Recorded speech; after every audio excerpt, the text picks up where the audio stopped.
Hello and welcome to the Common Colt Podcast. My name is Josh Hudgens, and with me is my co-host Dan Hertzler.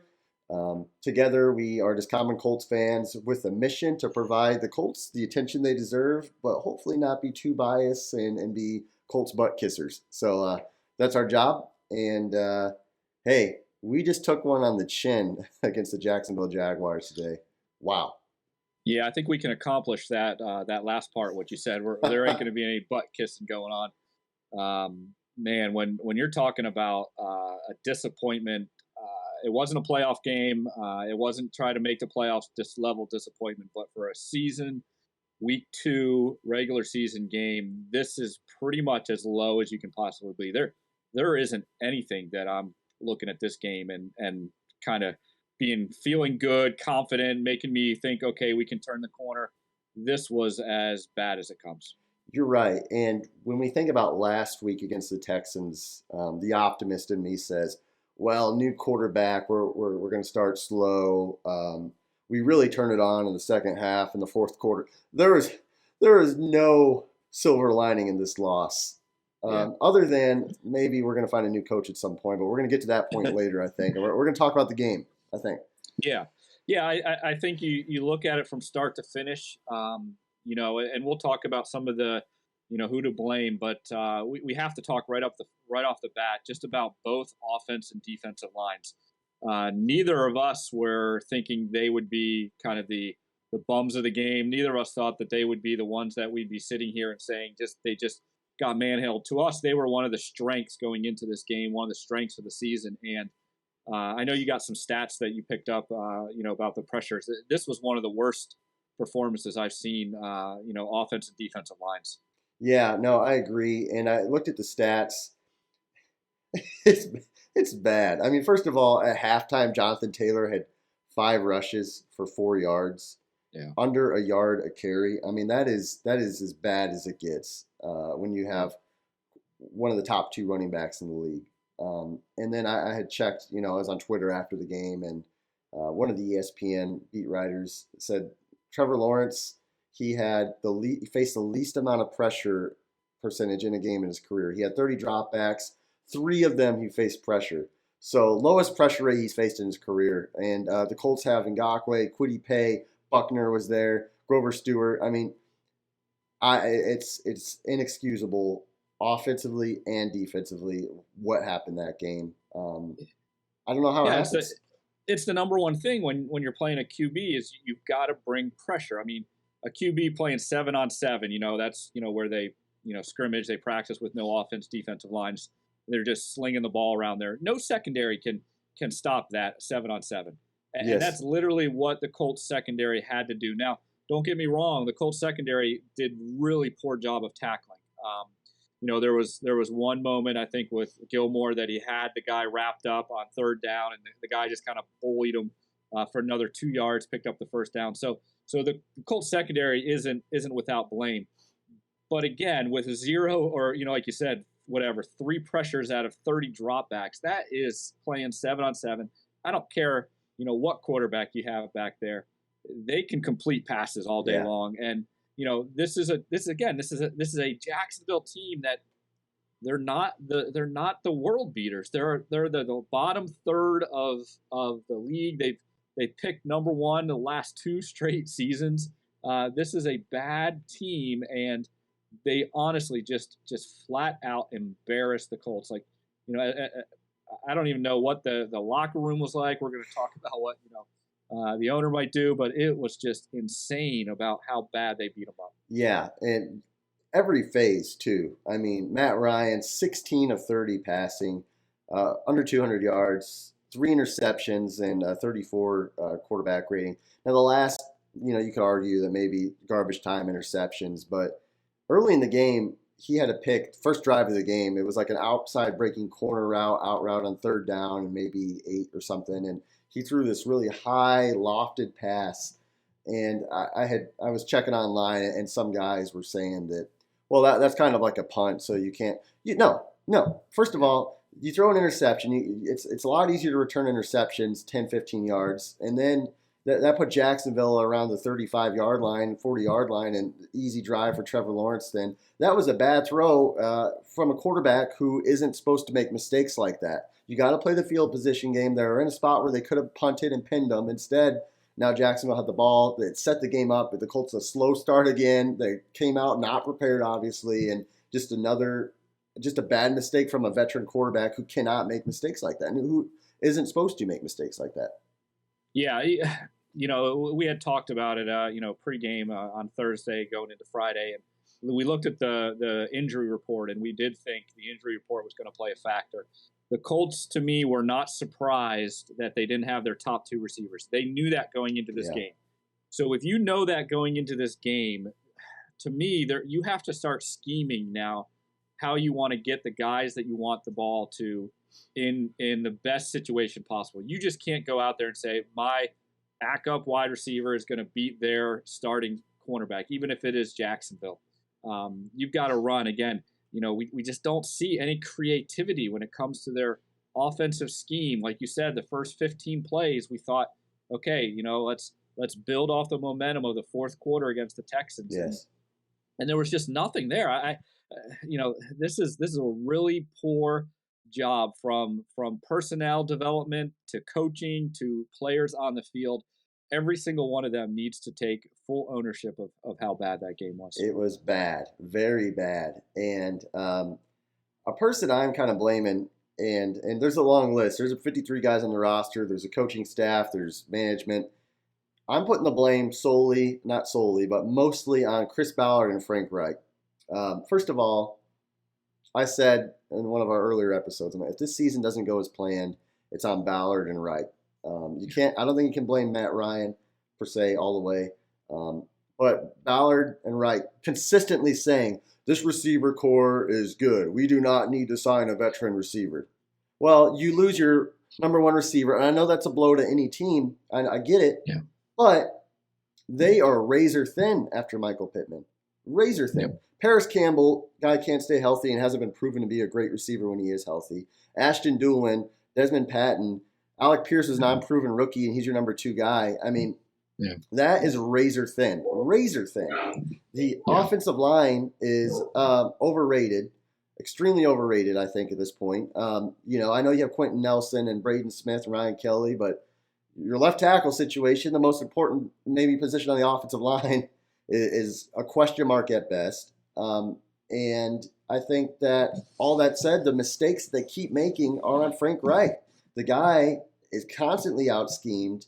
And I don't know if this game was a matter of Coach Peterson, who obviously they worked together in Philadelphia, if he knows all Frank Reich's tendencies and he was maybe that wasn't brought up or not, but boy oh boy did it seem like Philadelphia or Jacksonville knew exactly what the Colts were doing. I mean, it was bad. So I'm putting the blame completely almost on management and coaching. Awful. Yeah, I've been hesitant on that train. I know you've been leading that pack a lot more. I was putting a lot on Matt Ryan. He wasn't good today, but I think I'm going to take a seat on your train here this episode because again, good coaches don't go into a subpar team like Jacksonville with all the history, with what happened last year, knowing what they've got and just come out the way that they did. Just uninspired football. Like Jacksonville wanted to hit. Jacksonville wanted to move the lines. Yeah. Jacksonville just wanted this game a lot more. Weird. And that's just, maybe the team has grown stale from hearing Frank Reich's voice. Maybe they need something fresh in there. I hate reacting this way after 2 weeks, but when you start out the season tying Texans and then getting shut out in Jacksonville, I think I told you at halftime, if this game stays a blowout, it's not a question of is he on the hot seat, it's how hot is the hot seat. Yeah. and he is firmly on that hot seat, and now the question is, how hot is it? What's Jim Race gonna do? I mean, is he gonna blow off the handles? You told me he had some kind of meeting with them last week. Yeah. Well, what happened was on the Pat McAfee show, and most Colts fans obviously probably frequent that YouTube page or podcast. Irsay was on there before the season, And Irsay said after the Jacksonville loss last season, he was livid. He said he's been around for a lot of failures and losses in the NFL. He's been around for a long time. And that loss, he said, was just the most frustrated, irritated he's ever been after. He said he couldn't fathom it. So they fly from Jacksonville. It was like a 1 p.m. game. They fly in, and then he sends a text to Chris Ballard and Frank Reich that night, and he's like, all right, we got to meet tonight. We got to have a come to Jesus meeting because this is not acceptable. This is not acceptable. So as a Colts fan, you hear that, and you hear Irsay say, hey, this season, all chips in. And you're like, hey, all right, let's go. Right now it feels like a bust, because after that meeting, you've got the loss or tie to Houston. I'm still calling it a loss. And this thrashing against Jacksonville. So Irsay, who people can say what they want, the guy is a NFL. He's been around the NFL. He cares about the NFL, the Colts, and he's a good football mind. He sees this. He's passionate about winning. Irsay's got to be turning up that heat on Reich. Do you think, how hot is that seat? Yeah, so we're going to use a scale of 1 to 10. I really think it's pushing 7. I think it's pushing 8. I think what has transpired is just completely unacceptable based upon what you were saying. What happened last season, what they did in the offseason. Go out, get Matt Ryan. You look at the schedule that they've got. This is again part of their easier start, and now you're 0-1-1. You're welcoming the Chiefs in, which the Chiefs have looked every bit like the Chiefs this year. If Trevor Lawrence is going to go 26 or 25 for 30, against you, like what is Pat Mahomes going to do? And then all of a sudden you're staring at now possibly 0-2-1 and even more questions. So I was a little hesitant last week thinking they wouldn't, maybe cut the kicker. They'd give him another chance. I don't know if I'm feeling that even optimistic for Frank Reich right now. I think there's real questions, real concerns. And, if something doesn't happen, they can't find a way. Look, I'm not even looking for them to win this next coming week. They just got to look like they belong. Do you belong with the elites of the AFC? And that's where the Kansas City Chiefs are. They're one of the elites. Because right now, you're beneath the subpar Texans and the Jaguars. Yeah. And this is just not where anyone thought the Colts would be. One area that I think – so let me preface this by saying I think Chris Ballard is a solid NFL GM. I think we can say he's a bit overrated. I think that a lot of Colts fans and Colts local media really like Chris Ballard because he says the right things and he'll take the blame and shoulder the blame. But at the end of the day, we haven't figured out the quarterback position. And as much as we've invested in the offensive and defensive lines, they still come up short more than they should. But the thing about Frank Reich is, outside of these last few games dating back to last season, he's done some things, and he's put his word on the line. Think about he wanted to get Phillip Rivers because he worked with them in San Diego. They had a chance. They traded Buckner. You know who they traded Buckner. They could have made a move to maybe get Herbert in that draft. So then you follow up after Rivers is out of town. Again, Frank Reich says, hey, Carson Wentz is the guy. I want Carson Wentz. This is Frank Reich saying that. He's even said it in the presser. He's like, I told the Colts that, hey, Carson Wentz is the guy. And then guess what happens? He's not the guy. So you think about these roster moves that the Colts are like, hey, we'll support you, Frank. We'll give you the quarterback you want. And he still is coming up short. I think that I used to not be on the Fire Frank bandwagon because I thought it was a little it was a bandwagon. He made some bad coaching calls, but overall, I'm starting to say, as I look at Frank Reich and I think about NFL players who struggle and then they improve their game, like, maybe their throwing motion, a quarterback's throwing motion isn't that great, and then he improves it. You think about Frank Reich's scheming, his play calling. He's had issues over these years in Indianapolis, and they haven't gotten better. The problems have not gotten better, and I'm on the Fire Frank bandwagon, and I'm saying that seat is hot. I'm saying it's around an 8, and I think the only thing that is saving Frank Reich right now is that it's week 2.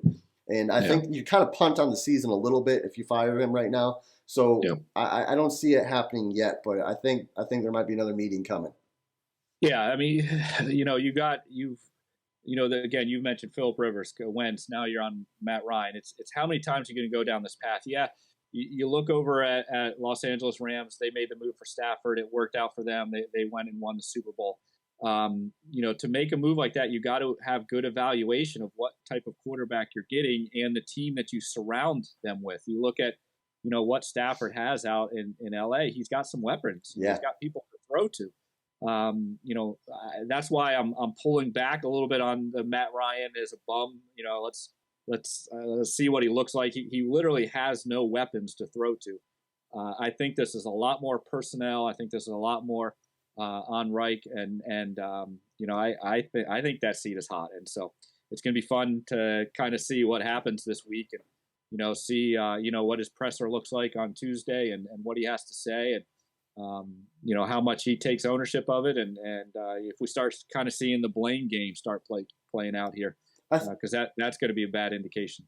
I think it's interesting because after last season, the Colts, and I said this, they had a scapegoat in Carson Wentz. Yep. They had a guy that they could hang on the cross and say, hey, that's the guy.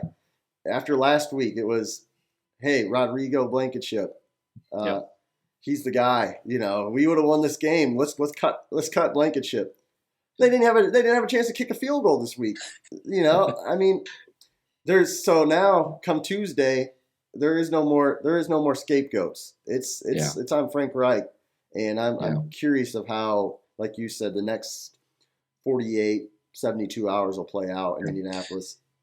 Do you think the fans are going to be booing a little bit on Monday or whenever they play the Chiefs and the first quarter if things look pretty rough? It's interesting because Colts fans don't boo often. You think about I remember watching a Marvin Harrison Hall of Fame speech, and he said something like, "Oh, I'm just thankful I didn't get drafted by the Eagles because the Eagles fans they boo if you drop one pass they boo," and he's like, "I'm not sure if I've ever been booed, but." I think the boo birds might be coming out if old Patty Mahomes gets up 2 scores in the first quarter. I wouldn't be surprised. Yeah, I think I said, hey, take the Colts. They're gonna cover that number, and man, I couldn't have been more wrong. I can't imagine what this number is going to look like coming out this week. It could be close to double digits because the Chiefs have been looking one thing and the Colts in. But hey, it's the NFL. It's any given Sunday, and maybe there's still a chance to turn some of these things around. They've got to get healthy. They got to get their better players out there, and something's got to click. You can't do what they did. You can't have a first half with Jonathan Taylor touching the ball 5 times for 4 yards, and then think you're gonna come back. So it's interesting because and we think about like maybe how can they turn around or how can they beat the Chiefs, and after a day like today. It's hard to think about that a little bit. But it is the NFL, and football is a game of matchups. And I do think the Colts match up relatively well against the Chiefs when it comes to, just how the rosters are made. And when you talk about getting healthy, I don't think Pittman's injury is a severe multi-week injury from the reports. I think Shaquille Leonard has been practicing now for multiple weeks. He could be coming back maybe this game. And I think Alec Pierce was doing warm-ups pregame, and maybe they were playing conservative with him. So we might be getting 3 key difference makers back, and I think that'll help them a lot, offensively and defensively. But do you think there's any way they can actually beat the Chiefs next week? No, none. Yeah. I know we'll break it down and talk about it on Thursday, Friday here, but I just you can't just watch this game, which was 3-4 hours ago, and then feel that they can turn around and beat probably one of the top 3 teams in the AFC. I mean, zero pressure all game. Pat Mahomes is going to sit back there and just chuck bombs again, Jacksonville's got some young guys, but they're just not good as the Chiefs, and so we're not good. The thing I would love to see though is to me, has the team given up on Frank Reich? That's going to be the biggest question.